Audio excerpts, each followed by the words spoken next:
tidak ditemukan dalam literatur yang mengatakan bahwa hari raya Idul Fitri 1 Syawal itu namanya hari kemenangan. Nggak ada itu. Kata para ulama, bulan Ramadan artinya bulan latihan. Macam simulator buat SIM. Setelah itu baru dipakai. Jadi habis latihan, belum lagi lomba, sudah ada itu. Keliru kita kan? Nah, mungkin bapak-bapak, inilah sebabnya ketika tiba hari kemenangan itu, bebaslah segala-galanya. Mulailah dia main skater, mulailah dia pinjol, mulailah dia main balak enam, mulailah dia bonceng-boncengan. Kenapa? Sudah apa tadi? Menang. Menang. Bismillahirrahmanirrahim. Assalamualaikum warahmatullahi wabarakatuh. Innal hamdalillah nahmaduhu wa nasta'inuhu wa nastaghfiruh wa na'udzu billahi min shururi anfusina wa min sayyiati a'malina. Man yahdihillahu fala mudilla lahu wa man yudlil fala hadiya lahu. Asyhadu an la ilaha illallah wa asyhadu anna Muhammadar Rasulullah. Yang sama-sama kita hormati, yang kita muliakan, Bapak Ketua BKM, seluruh pengurus Masjid As-Safiyah yang kita cintai ini, para ustadz, para tuan-tuan guru, bapak-bapak, ibu-ibu, kalau ada, kemudian adik-adik, remaja, adik-adik kecil juga, yang pada malam hari ini semuanya berkumpul di masjid yang sangat sederhana, tapi semoga bisa membawa kita ke dalam surga. Amin ya rabbal alamin. Bapak-bapak yang saya hormati, jangan pernah anggap sepele, anggap enteng dengan kata-kata. Pengajian inilah maksud. Ada satu grup tentara disuruh berperang ke Papua. Komandannya 1, anggotanya 7. Di depan mereka ada musuh. Menurut perhitungan komandannya, itu pasukan harus mundur. Kalau tidak mundur, pasti kalah. Yang bisa membuat mereka mundur adalah kata-kata. Mundur, kata komandan itu, mundur, selamat pasukan itu. Tapi perhitungannya itu kalah, disebutnya maju. Mati semua pasukan itu. Jadi yang menentukan nyawa mereka, apa bapak-bapak? Kata-kata. Itu sebabnya kitab suci yang terakhir itu turun, isinya bukan tongkat yang bisa membelah lautan. Tapi isinya adalah kata-kata. Kalimat-kalimat, huruf-huruf. Itulah yang disebut dengan Al-Quran. Jadi kurang tepat itu kalau dibilang mengaji itu kan cuma proyek cakap-cakap. Tidak ada yang kita dapat dari situ nanti. Harus mengaji. Kata-kata inilah yang bisa mengunci kepala kita dan dari situlah cara kita untuk bertindak. Kalau tidak pernah dengar yang bagus, dia nggak tahu mana yang bagus. Sehingga perbuatannya pun salah kemana-mana. Jadi mari kita dengarkan kata-kata malam ini. Kata-kata saja. Pasti berpengaruh dan dalam kehidupan. Cuman kata-kata. Contoh yang kedua, ini kita yang berkumpul malam ini, bagaimana perasaan kita di sini tergantung kata-kata yang kita dengar tadi dari istri di rumah. Kalau sebelum ke sini bertengkar duluan di sana, lain itu di sini. Kata-kata. Tapi kalau sebelum berangkat ke sini, diberangkatkan istri dengan kata-kata yang romantis, lain lagi suasananya. Hanya kata-kata. Jadi makanya mengaji ini sangat penting. Tadi Ustadz Arsyad sampaikan, insya Allah direncanakan setiap bulan. Wah itu keren sekali itu. Luar biasa itu, kalau itu terjadi. Nah, inilah yang bisa menertibkan pikiran kita. Contoh yang ketiga. Saya punya anak di rumah, tiba-tiba dia lari ke dalam rumah setelah main bola di lapangan, capek, Tergelincir dia, dipijaknya air. Tergelincir dia. Datang mamanya, tahankan di situ. Kenapa kau lari-lari? Satu. Yang kedua, ayahnya bilang, nak, bagus-bagus. Jangan kamu buat begitu. Pasti pikiran anak itu lain. Hanya mendengar kata-kata. Kata-kata saja. Itulah ajaibnya ucapan-ucapan ini. Nah, oleh sebab itu, mari kita mengaji, Bapak-Bapak. Di sini alhamdulillah ada khutbah Jumat ya, sekali seminggu kan. Kata-kata memang 15 menit, tapi bisa mempengaruhi hidup kita 15 tahun ke depan. Alhamdulillah ada pengajian malam. Nah, saya mau berkata-kata dulu. Cuma 30 menit ya Ustaz Arsyad, tak boleh lebih. Kalau lebih Ustaznya masuk neraka. Ingkar janji dia. Ini sudah saya pasang stopwatch ini. Tadi saya lihat ini, mau saya sumbang buku saya ke sini. Salah bawa pula, rupanya terbawa yang tebal. Yang itu. Ada satu lagi agak tipis, 600 halaman baru saya tulis. Itu kata-kata juga isinya itu, tapi jangan baca lah, betapa masalah membaca itu. Panjang kali ceritanya. Nanti Ustaz Arsyad saya janji saya bawa satu lagi. Saya nampak saya ini barusan. Yang dua ini ada buku isinya kan? Nanti saya kasih ke sini. Itulah isinya juga apa itu? Kata-kata. Itu terbatas dicetak, tidak bisa dikasih. Nanti ada yang tak dapat bagian, tak jelas Ustaz ini katanya pula. Kata-kata juga itu tersinggung awak kan? Nah, mari kita dengar dulu satu-satu.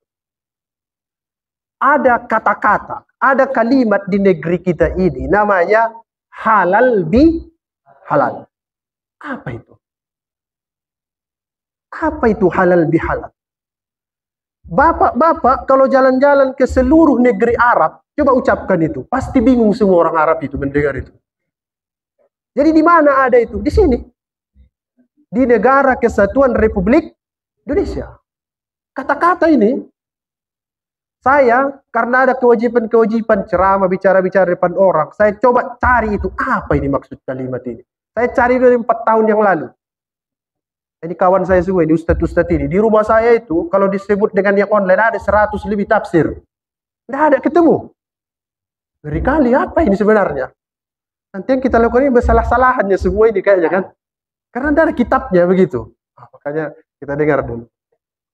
Setelah lama mencari, ketemulah saya buku, judulnya Membumikan Al-Quran. Penulisnya Profesor Dr. Quraisy Shihab. Setelah saya baca, 2 kali, nggak ngerti saya yang ditulisnya itu. Apa maksudnya? Karena di pikiran saya, halal bi halal itu, lawan katanya haram bi haram. Itu pikiran saya. Lain di situ. Nah, di situ dia tulis begini. Setelah sekitar 3 bulan saya renung-renungi begini. Halal bi halal tidak bisa dipahami secara hukum. Kalau dipahami dia secara hukum, pasti lawannya haram bi haram. Jadi bagaimana memahaminya? Nampaknya yang tepat memahami halal bi halal itu pakai pendekatan bahasa. Kata-kata ini kan, itu yang pas menurut dia. Saya tak puas setelah saya baca. Ya apa yang pertama mengucapkan halal bihalal ini? Baca lagi kitab-kitab Arab, alhamdulillah nggak ketemu. Dari mana selipnya? Lama saya buka itu, tradisi-tradisi Jawa adalah katanya, tentu juga betul, ada namanya Pangeran Sambernyawa. Serem kali namanya. Ada pangeran di sini. Pangeran Sambernyawa. Hidup sekitar, tak pasti juga ya Pak. Jangan nanti, Ustadz tuh salah itu. Tidak pasti. Karena ada rekamannya, rekam pula di sana. Tahun 1700-an. Tahun berapa? Udah berapa tahun itu? Sekarang 2020. Sekitar 500 tahun lalu ya. Dia tulis, dia sebut di situ. Kita setelah hari raya Idul Fitri kumpul kita. Namanya apa? Halal bi halal. Tapi nggak tahu apa artinya. Dia sebut aja apa namanya? Halal bi halal. Nah, selanjutnya sekitar tahun 1940-an ada yang bilang 46 48 ada namanya Kiai Wahab Hasbullah. Dia sebut halal bi halal itu adalah tradisi memaafkan.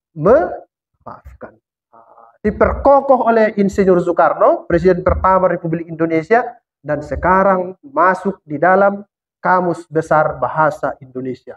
Apa itu? KBBI. Ada di kamus Arab itu, Ustaz? Tidak. Carilah kalau ada. Tidak akan ketemu istilah ini. Hebat Indonesia ini kan. Bisa membuat istilah yang membuat Ustaz bingung. Wah, keren gak itu? Halal bihalal. Maaf memaafkan. Coba kita lihat lebih jauh. 10 menit Ustaz Arsyad. Saya berhenti di 30 menit. Habis itu tanya jawab. Iya kan? Kalau tidak ada pertanyaan, saya pulang. Gitu. Halal itu terambil dari akar kata halla. Halla. Ini udah kontrak sama Ustaz Rasid ini. Kau jangan ceramah payah-payah, udah dibilangnya tadi. Oke, saya bilang. Apa namanya? Halla. Artinya itu ada dua.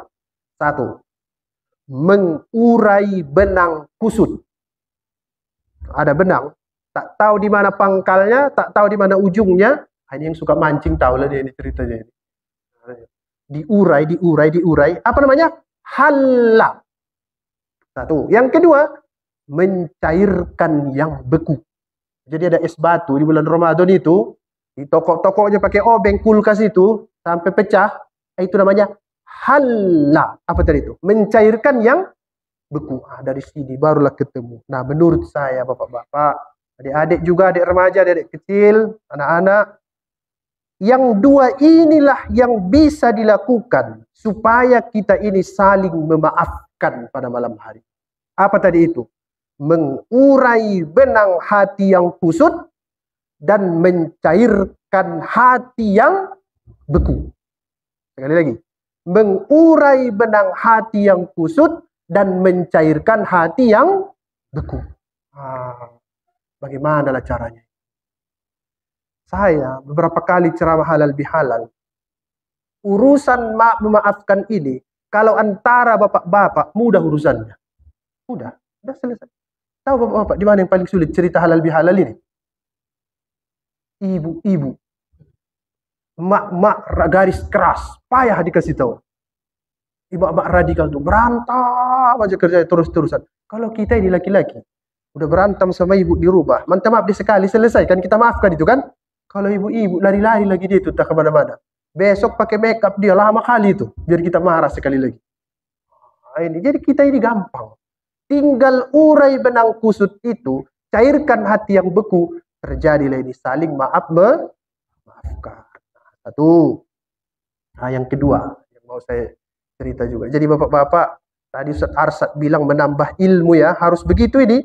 Berarti halal bihalal itu bukan sekedar memaafkan, tapi apa tadi? Mengurai benang yang kusut dan satu lagi mencairkan yang beku. Cairkan dia, beku hubungan itu. Nanti saya urai lagi lebih jauh, supaya kita ini sembuh dari penyakit. Inilah masalah dengan manusia ini. Kemudian yang kedua, ada pula di negeri kita ini yang khas, yang orang pun nggak ngerti juga itu. Apalah itu? Sirup mengucapkan selamat hari raya Idul Fitri. Itu di mana itu ada? Ya, sambungannya itu yang seru itu. Minal aidin wal faizin. Selanjutnya, mohon maaf lahir dan batin. Itu. Kalau dibawa itu ke Arab, makin ngeri itu. Ya. Apa tadi? Sirup mengucapkan. Setelah itu apa? Mohon maaf. Minal aidin wal faizin. Mohon maaf lahir dan batin. Coba saya luruskan dulu ujungnya. Supaya ini kan mau membetuli pikiran ini kan. Ceritanya ini tadi kan. Nah enak kajian Ustaz ini. Bertambah masalah kami malam ini pikirannya. Aku tadi mau yang ringan-ringan saja. Apa-apa. Dia sebut begini. Minal aidin wal faizin. Apalah faizin itu? Dia artikanlah itu menang. Ini yang jadi masalah ini sebenarnya. Tidak ditemukan dalam literatur yang mengatakan bahwa hari raya Idul Fitri 1 Syawal itu namanya hari kemenangan. Nggak ada itu. Saya pertama kali mendengar itu dari lagu. Nama bandnya Ungu. Vokalisnya Pasha. Sigit Purnomo, Lomba Ajan. Dia sebut apa itu? Hari kemenangan. Dari mana dia menang? Disinilah mulai timbul masalah. Di bulan Ramadan, setannya diikat. Di 1 Syawal, menang itu. Gimana itu ceritanya kan? Nah, kemudian kata para ulama, bulan Ramadan artinya bulan latihan.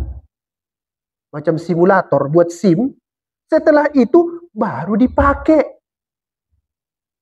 Jadi habis latihan, belum lagi lomba, sudah ada itu. Keliru kita kan? Nah, mungkin bapak-bapak, inilah sebabnya ketika tiba hari kemenangan itu, bebaslah segala-galanya. Mulailah dia main skater, mulailah dia pinjol, mulailah dia main balak enam, mulailah dia bonceng-boncengan. Kenapa? Sudah apa tadi? Menang. Menang. Saya tidak tahu itu dari mana sumbernya. Banyak juga spanduk saya di lapangan Merdeka sana. Selamat hari kemenangan. Dalam hati saya, kalau ini udah kuceramahi kau bisa-bisa. Alhamdulillah nggak diundang. Tidak diundang ke sana. Ini orang yang menang ini, tahu Pak, apa yang dilakukannya kalau dia sudah menang? Lalai. Iya kan? Dan dia apa? Merayakan. Padahal, kata Al-Quran, manusia itu fa'alhamaha fujuroha wa taqwaha, dia diberikan potensi buruk, bisikan supaya dia berbuat buruk, wa taqwaha, dan diberikan potensi supaya baik. Kapan itu? Sejak dia lahir sampai dia mati, ada potensi itu. Dia ada menang. Jadi pertarungan itu sebenarnya berlanjut sepanjang tahun, sepanjang hidup manusia. Tapi karena terlanjur kita ucapkan apa tadi? Minal aidin wal faizin. Nah, dalam hati Ustaz Arsad, jangan undang lagi Ustaz ini. Tidak cocok kajian ini. Kok bisa beda pula dengan yang kami dengar selama ini. Itulah tugas kita. Menertibkan pikiran ini ya kan. Supaya tidak ikut-ikut yang apa ini, budaya-budaya. Kalau begitu Ustaz, salah itu diucapkan? Tidak. Ucapkan aja itu. Yang penting itu apa tadi? Substansi, makna, esensinya itu jangan lari. Kata Al-Quran begini. Itu ada Ustaz Hambali itu. Hafal Al-Quran 30 juz. Entah apa saya bawa dia tadi. Apa enggak gawat saya ini nanti. Kata Al-Quran begini. Faman zuhziha 'anil nar wa udkhilal jannata faqad faz. Siapa yang dijauhkan dari neraka dan dimasukkan ke dalam surga, dialah yang menang. Saya ulang. Siapa yang dijauhkan dari neraka, dimasukkan ke dalam surga, dialah yang menang. Dia yang faizin, dia yang faz. Pertanyaannya, ada di dunia ini yang pasti dijauhkan dari neraka, pasti dimasukkan ke surga? Tidak ada yang menang di dunia ini sebenarnya.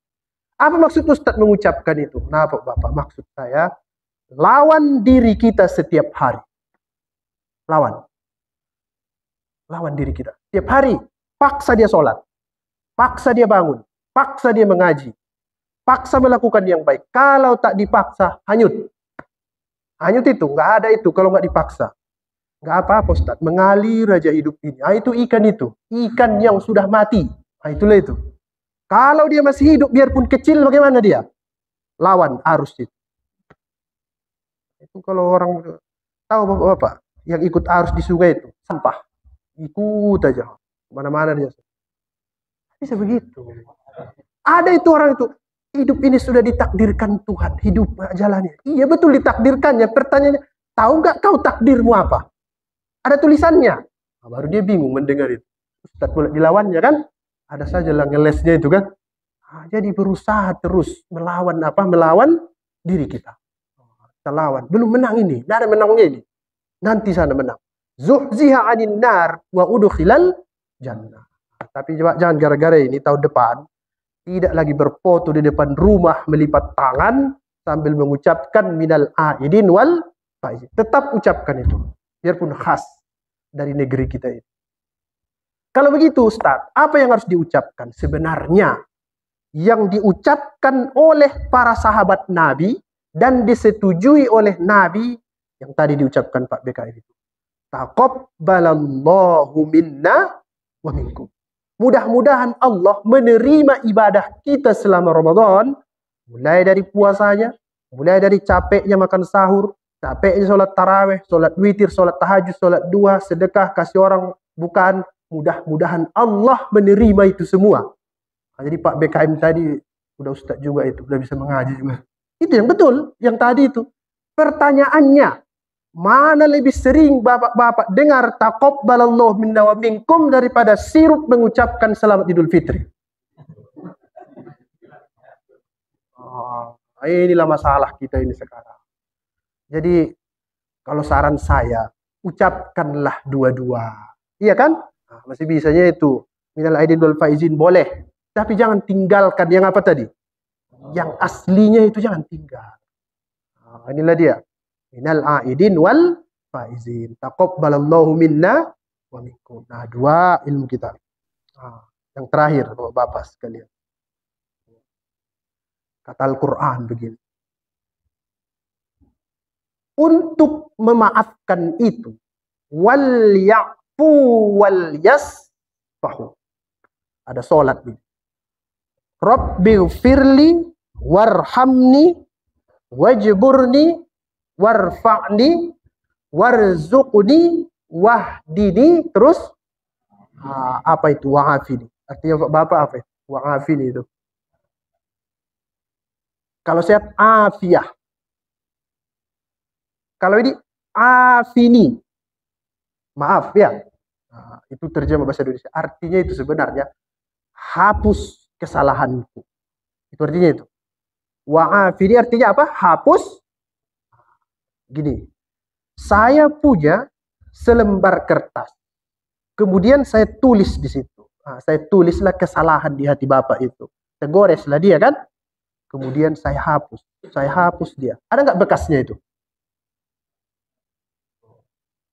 Ini kertas. Saya coret. Kemudian saya ambil penghapus. Saya hapus. Ada bekasnya? Enggak Ustaz. Saya beli penghapus yang mahal. Sama juga. Pas dibelinya warna hijau, ikut hijau kertas itu. Iya kan? Oh enggak. Kertas kami yang mahal luar biasa. Makin licin. Yang jelas, setiap ada situ tergores, kemudian kita afini, kita hapus, pasti ada bekas. Itu sebabnya. Lihat. Maaf. Nah, dari situ itu. Maaf, memaafkan. Afini. Mirip nggak itu? Maaf, afini. Dari situ akar katanya. Maaf, memaafkan. Itu nggak cukup.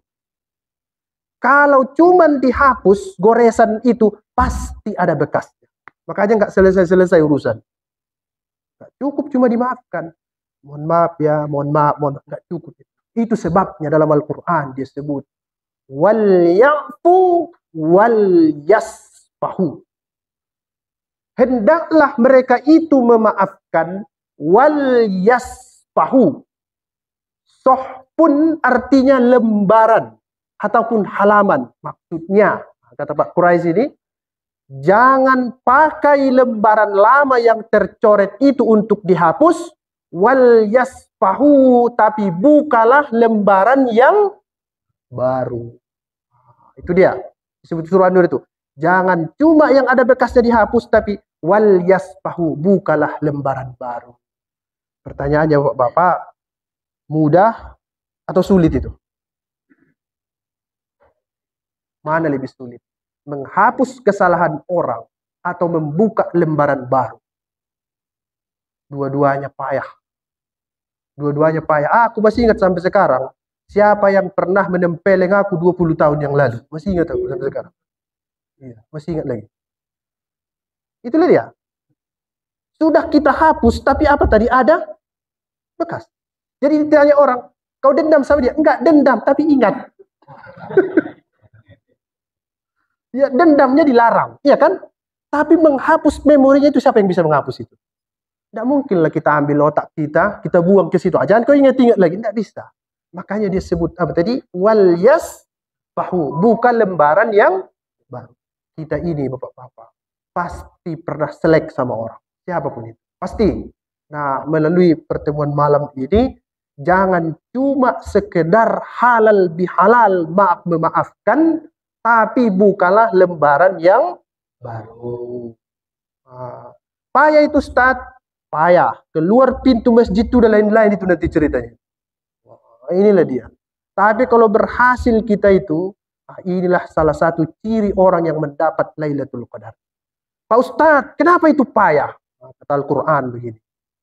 Jadi kalau salah kembali koreksi ayat-ayat ini ya. Wa naza'na ma fi sudurihim min ghillin tajri min tahtihal anhar. Betul itu? Ada satu lagi. Wa naza'na ma fi sudurihim min ghillin ikhwanan ala sururim mutaqabilin. Nanti, bukan di sini Pak. Nanti di sana naza'na ma fi sudurihim min ghil, kami cabut, bukan dipangkas, kata Al-Quran. Tapi apa? Bukan dipangkas. Kami cabut dari dada manusia itu, ada di sini. Tak nampak ini yang saya bilang ini, tapi ada. Gilun, dendam, iri, dan hasad. Dicabut. Kapan dicabutnya? Nanti. Kalau di sini cuma dipangkas-pangkas Tuhan itu sifat itu. Sifat apa tadi? Gilun. Itu sebabnya doa Mait itu. Wala taj'al fi qulubina gillan lillazina amanu rabbana innaka raufur rahim. Nah, kenapa itu Ustaz tidak dicabut Tuhan di dunia? Supaya kita dapat pahala ketika berhasil melawan itu. Jadi jangan pernah bilang itu bapak itu mulai dari lahir putih kali hatinya, tidak pernah buat salah. Bohong itu. Tak benar. Semua orang ini ada gil dalam hatinya. Cuman kata Al-Quran, qad aflaha man zakkaha, dia beruntung kalau dia berhasil melawan itu sehingga menjadi suci, wa qad khaba man dassaha, dan dia rugi kalau bisa dikalahkan sifat gil yang dalam hatinya itu. Jadi jangan bilang Ustaz tuh keren lah putih hatinya, bukan. Sarung saya aja yang putih, hati saya belum tentu itu. Ada gil di dalam ini, dikasih Tuhan, nanti dicabut. Wa naza'na ma fi sudurihim min ghil. Kalau itu dicabut baru ikhwanan ala sururim mutaqabilin, barulah manusia itu bisa ikhwan. Apa ikhwan? Tadi baca Ustaz Ansor itu ikhwah, bersaudara, mutaqabilin, berdialog, berhadap-hadapan. Nah, di dunia ini nggak bisa ini. Bapak kalau pergi Carrefour, masuk lift, tidak kenal semua, tenang nggak di dalam? Tidak. Masuk lift, kenal semua, tenang nggak di dalam? Nggak juga. Saya kenal Ustadz itu, tapi saya selek sama dia, sama aja. Nggak ada itu. Di dunia ini, tidak kenal masalah. Makin kenal, makin banyak masalah. Masalah dia pindah ke kita lama-lama itu. Inilah dunia. Selamat datang di dunia, Bapak-Bapak. Inilah dunia ini. Welcome. Marhaban di dunia ini. Apa tadi masalah itu? Gilun. Nah, lawanlah itu. Jangan dihilangkan. Karena nanti saatnya itu dicabut Tuhan di akhirat. Wa naza'na ma fi sudurihim min ghil. Nah, Bapak yang saya hormati, marilah kita ingat-ingat yang tadi. Yang pertama tadi apa? Halal bihalal, artinya saling maafkan. Bagaimana caranya? Urai benang yang kusut. Kemudian tadi, cairkan hati yang beku. Kalau selama ini, SS itu aja yang dicairkan. Hati itu dulu, obeng-obengkan dulu sekali. Cair kau, jangan kau bebal, jangan kau melawan aja. Kalau subuh bangun kau, sholat. Cairkan dia. Supaya terjadi silaturahmi. Kemudian yang kedua, untuk mewujudkan itu tidak cukup hanya menghapus kesalahan orang. Tapi apa tadi? Bukalah lembaran yang baru. Yang terakhir, kita ini semua Bapak-Bapak punya penyakit hati. Punya. Namanya apa tadi? Gilun. Gil. Itu doa Mait itu. Gillan. Ada di sini. Di dalam ini. Dibuat Tuhan. Lawan-lawanlah itu setiap hari. Lawan-lawan itu supaya terjadi apa tadi? Silaturahmi. Terjalin hubungan di antara kita. Sebenarnya sumber masalah itu aja itu. Ada dendam, ada iri, ada dengki. Itulah masalah kita itu sebenarnya. Tapi memang dibuat Tuhan di situ. Siapa yang berhasil melawannya, dialah orang yang suci. Tapi tidak boleh merasa suci. Fala tuzakku anfusakum. Nah, mudah-mudahan pembukaan pengajian ini bisa untuk merangsang kita mengaji, Bapak-bapak sekalian. Masih terus mendengarkan kata-kata. Apa tadi di awal saya bilang? Kata-kata. Ini cuma kata-kata yang saya sampaikan ini. Jadi abis ini Ustadz pulang? Enggak. Ada rekamannya, boleh ditonton. Tulisan Ustadz ada tulisan saya. Nah, kalau perlu chat, biar saya kirim makalahnya. Alhamdulillah, nggak ada yang baca tulisan saya. Orang Indonesia di mana suka baca kan? Suka dia scroll TikTok. Inilah dapat saya sampaikan Ustaz Arsyad. Pas 30 menit, tidak boleh lewat. Tadi mudah-mudahan bermanfaat kata-kata yang saya sampaikan ini. Mari kita tanya kalau ada yang kurang jelas. Bagaimana pengajian ini ke depan? Atau apa yang mau dilakukan? Saya persilahkan Bapak, mungkin ada waktu sekitar 30 menit lagi. Kalau tidak, saya lanjut lagi nanti. Sampai saya mengantuk, Bapak-Bapak udah pulang. Saya tahan saya ini sampai subuh. Itunya, jamaahnya ini tak tahan. Banyak mau disampaikan lagi, 600 halaman di situ. Gimana menyampaikan dia? Terima kasih. Assalamualaikum warahmatullahi wabarakatuh.